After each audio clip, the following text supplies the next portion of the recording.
এইভাবে রাস্তাঘাট বন্ধ করে দেশে অ্যানার্কি তৈরি করে জনদুর্ভোগ বাড়িয়ে একটা অন্তর্বর্তীকালীন সরকারকে ট্রাবলে ফেলে আওয়ামী লীগের লোকজন যদি এর মধ্যে ঢুকে পড়ে এই সরকারকে জনপ্রিয় করবার জন্য পরিকল্পনা করতেই পারে।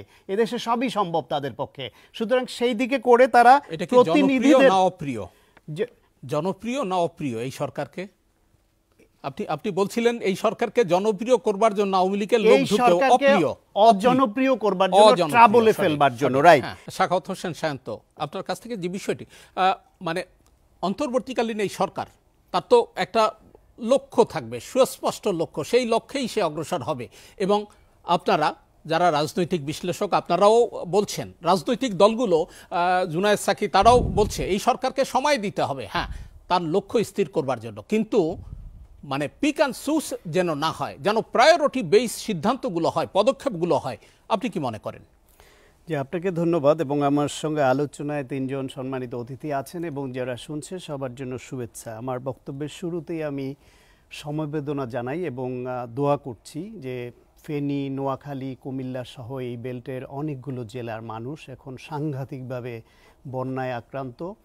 আমার বন্ধু স্বজন অনেকের ফেসবুকে স্ট্যাটাস দেখছি, কারো ফোন কলে শুনছি যে 50-60 বছরে যে বাড়িতে পানি ওঠেনি তারা বাড়ি ছেড়ে চলে আসতে বাধ্য হয়েছে, এত কষ্টে আছে। এবং আবহাওয়াবিদদের কারো কারো বিশ্লেষণে এরকমও শোনা যাচ্ছে যে এইবার যে অতিবৃষ্টি হয়েছে এবং ত্রিপুরার যে গেটটা অটোমেটিক্যালি পানি রিলিজ করে দেয় পানি বাড়লে, এটা স্বাভাবিক প্রক্রিয়া ওদের জন্য যেহেতু তারা এরকম বাঁধ এরকম গেট নির্মাণ করেছে। কিন্তু অন্তত 10 দিন আগে এই বৃষ্টির পূর্বাভাস দেয়া যেত, আমাদের আবহাওয়া অধিদপ্তর সেটা করেনি। এখন এই যে না করাটা, সেই না করাটা অসহযোগিতা নাকি অদূরদর্শিতার কেন করলো? এখন এই যে সরকারটি যেটা আসছে এরকম প্রতি পদে পদে দেখবেন যে তারা যেই ট্রাবলটায় পড়ার কথা না সেরকম অনেক কিছু পড়ে যাবে।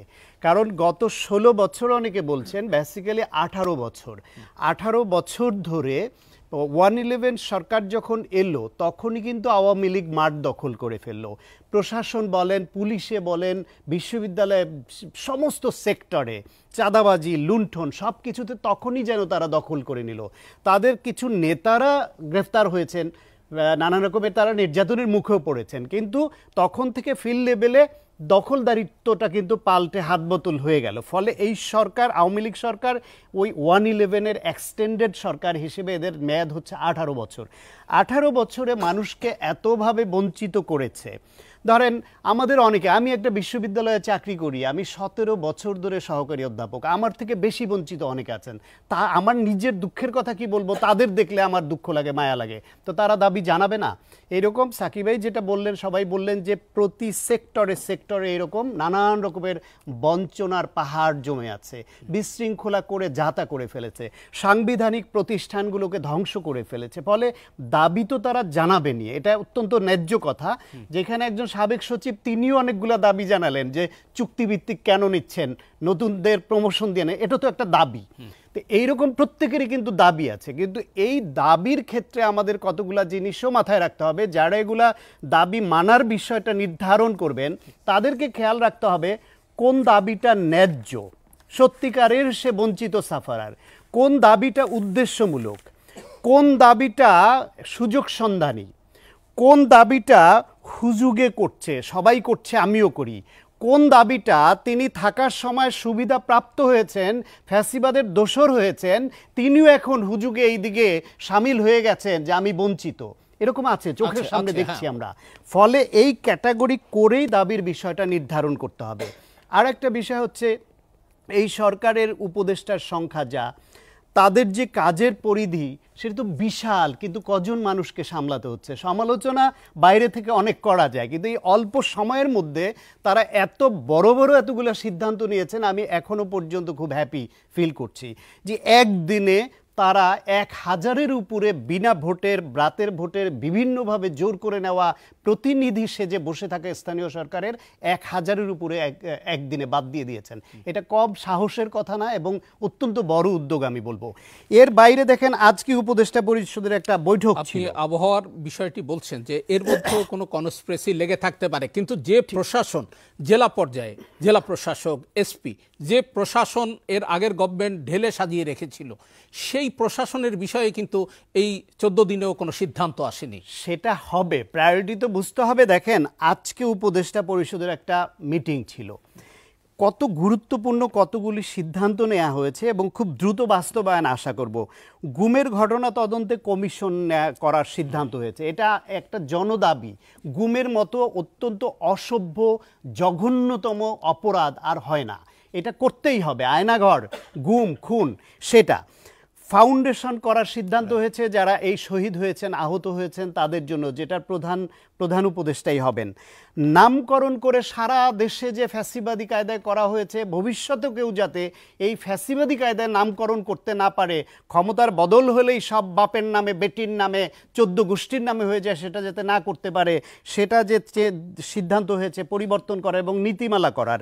এই যে দাবি দেওয়া নিয়ে আমরা আলোচনা করছি, এটি নিয়েও কিন্তু আলোচনা হয়েছে এবং সিদ্ধান্ত হয়েছে এটি প্রতিনিধিদের সঙ্গে কিভাবে তারা নেগোশিয়েট করবেন। এইভাবে রাস্তাঘাট বন্ধ করে দেশে অ্যানার্কি তৈরি করে জনদুর্ভোগ বাড়িয়ে একটা অন্তর্বর্তীকালীন সরকারকে ট্রাবলে ফেলে আওয়ামী লীগের লোকজন যদি এর মধ্যে ঢুকে পড়ে এই সরকারকে জনপ্রিয় করবার জন্য পরিকল্পনা করতেই পারে।